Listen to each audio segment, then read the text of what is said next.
Ron only. Then we will dismiss them and open the floor for questions for Coach Marshall. Greg? Well, very pleased with our second half in particular. I thought it was a very even 30-30 tie, self-explanatory, but I thought we didn't play well. They didn't play well. You know, it was back and forth in the first half. But the second half, we kept defending them. We did a wonderful job all game long with our defensive field goal percentage. And ultimately, we got the lid to come off the basket for a few threes. So we made 7 threes in the first half. We made none in the first, and that's the difference. That's the discrepancy. Questions for Fred and Ron only. Here on the left first. Yeah, Ron, there's a stretch in the second half you guys were able to extend the lead a little bit while you and Fred were kind of alternating rest time. How important was that stretch with some other guys stepping up and making some shots? It's always nice to see teammates step up and play their best. I think the reason for the run was we weren't fouling them, getting them to the free throw line, getting those easy, uncontested shots. And our bigs started contesting without fouling, and we were able to get some stops in a row. And Fred and I hit a couple threes there to get things going early on, and the momentum started to shift slowly, and we just kind of grasped it and kept on rolling. Here in the front right.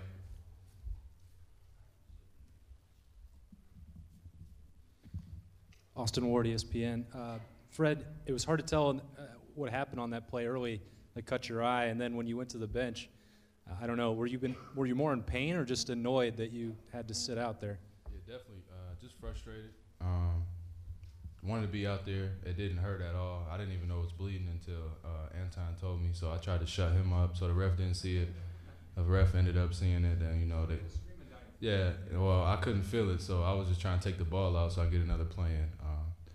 Got over there, I was just hoping that I didn't need stitches because that's just going to take more time, and I also hate getting stitches. So, we got the best trainer in the world, Todd Fagan, and he patched me up real quick and got me back out there. Yep, here in the right again. Obviously, you guys as the upperclassmen are you're leading this team, but they cut the lead to 1, and you had a freshman and a sophomore hit big threes, Connor and Marcus. How big is that for you to have these young guys that can step up in big moments as you move through the tournament? Fred, can you answer that first, please? It just speaks volumes to our depth. We work so hard on the young guys, and for them to step up in those moments is huge for our team. This time of year, that's what you need. Teams are too good to just have, 1 or 2 guys carry the show all night. So it's going to take a total team effort, and those 2 guys made a couple big shots. Connor made 2, Marcus made 1, and Zach Brown made 1 also after struggling in the first half. So huge shots, and that gave us some momentum, and, we were able to get stops and get some rhythm going. Ron? Yeah, I'm happy for those guys.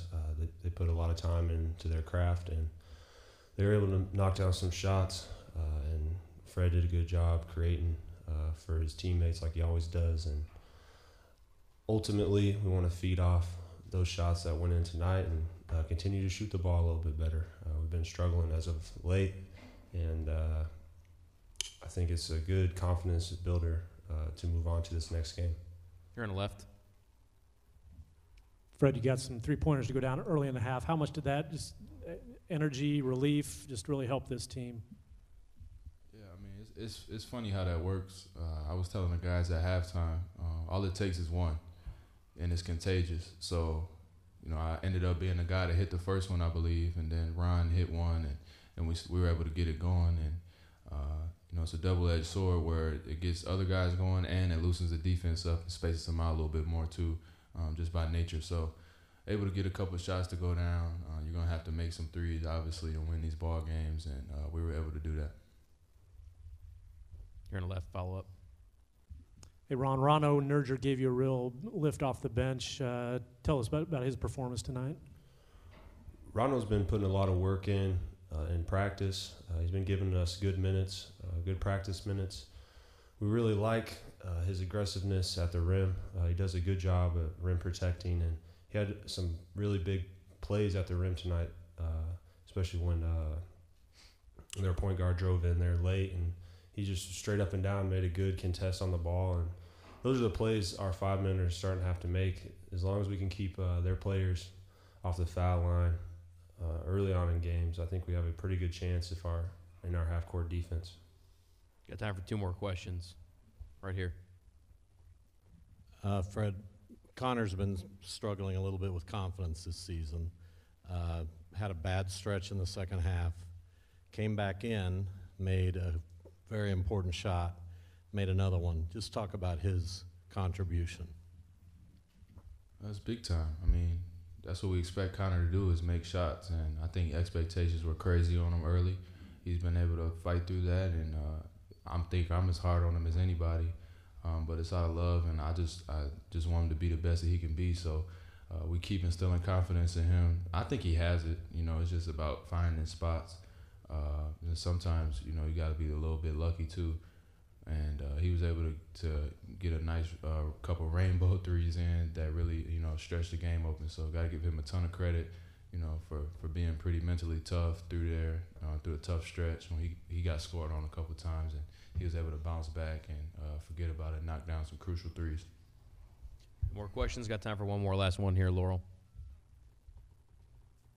Can I just get some thoughts on facing Arizona? It's a quick turnaround, another good offense that you guys will be facing.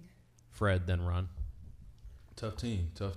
Arizona is one of the top, you know, programs in the country for a long time now. They're a really good team. We're able to catch some of the games this year. They're always late with the West Coast times, but they've got a huge front line and a couple of young and really talented guards. So, you know, we're already shifting our minds towards that with a quick turnaround, catch a first flight out of here tonight, and head to Rhode Island, get some rest, and try to game plan for Arizona tomorrow. Ron? I think the first thing that comes to mind is just the excitement. We're trying to have fun with each and every game in this tournament, and Arizona happens to be the next opponent. Fred and I had the opportunity to meet Tarzuski this summer in Colorado. Wow, that he's a good kid, high character guy. Coach Miller does a good job with his program each and every year, and we're just excited to match up with him. And I know Coach is going to have us ready with film and the process tomorrow, just preparing. And so we're excited. Fred and Ron, thank you for your time. Good luck against Thanks. the Wildcats. Questions for Coach Marshall here on the end. Kevin. Your left. Greg, you mentioned yesterday that height is very overrated as a stat. How were you guys able to neutralize and really outplay their bigs inside? Well, I don't remember saying it was overrated, but maybe I did. I think I said I'd like to have a little more height, but you know, our guys just scratch and claw and fight and really battle. I learned from one of my mentors, John Kress at the College of Charleston, that you always have to have 3 guys that can defend the post. And tonight we went off with a 4th guy in the first half. Anton Grady subbed in quickly for Shaq Morris, did a great job, especially on the offensive end. Then Rano Nerger played very well in the first half, and he got a couple of fouls, and we were able to put Bushwa Makota, our 4th defensive post player, in. Damian Jones is a very talented player. I've seen him, first-round draft pick by some publications as a projection. But, you know, our guys just hung in there, and they fought every possession. And they, you know, I think the wave of fresh players and 6'8", 6'9" guys going at him was very effective. Here on the right. Greg, Connor had a stretch where he gave up a three-pointer, a three-point play, defensively got taken advantage of a little bit. He went to the bench. I don't know that any of us thought he would reappear, but you put him back in, and he made 2 of the biggest three-pointers of the game. Just talk about the decision to put him back into the game, if that's one of your hallmarks as a coach, is to not have any memory of the bad stuff. Well, you know, we've got X amount of guards. We're still down a guard, as you know, with Landry Shamet, who played 3 games, and he would be out there. He was in the rotation. He was maybe the 3rd guard behind Ron and Fred. It would be very close with he and Connor right now, so we're down a guard. you've got to play the guards that you have, and Zach Brown is our fourth guard, along with then you get to J.R. Simon and Tyrone Taylor. So Connor, those guys needed a blow. Ron and Fred were playing so hard, and they were both exhausted, and they told me, they were very honest with me, I need a blow. And Connor fouled the three-point shooter twice. That's the biggest thing that I was concerned about, playing defense and coming up with loose balls and doing those type things. But I'm going to ride with Connor Frankamp when the ball leaves his hand. I really feel like it's going to go in. He talked to me before we left that he's going to make some shots, which he didn't in St. Louis, but he's going to make some shots. And I just said, look, stop talking about it, okay? I need you to do it. And he stepped up big. Zach Brown made a big one too, as well as Marcus McDuffie. So those guys also contributed. You're in the front on the right. Coach, how did you feel that your defensive activity on the perimeter especially maybe disrupted Vanderbilt's offense? Well, I mean, let's see. They had 16 field goals. Baldwin had 3. And LaChance had 4. That's 7. Toy made some threes. He hurt us in the first half. He really did. Played well. But other than that, I thought we were really good. I thought our guards neutralized them. Baldwin is tremendous when he starts going downhill, and we were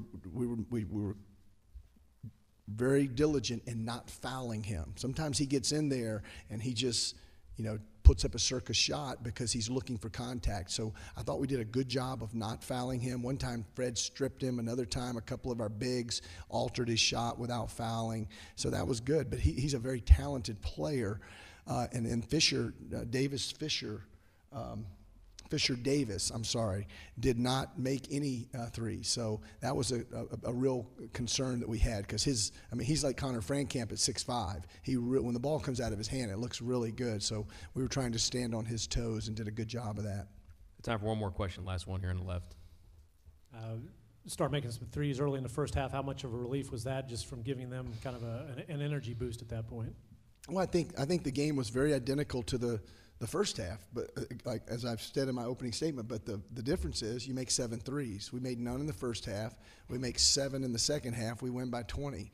I mean, you got to knock down some shots in this game, and we haven't been doing that. But I still have faith in my guys. I have faith in my shooters, and ultimately, our success or failure in Providence, Rhode Island now is going to be determined by us being able to knock down some shots. Because Arizona, I haven't seen them on film yet. I've been concentrating on Vanderbilt one game at a time. We have been doing some advanced scouting, but I assume they've got some pretty big guys too.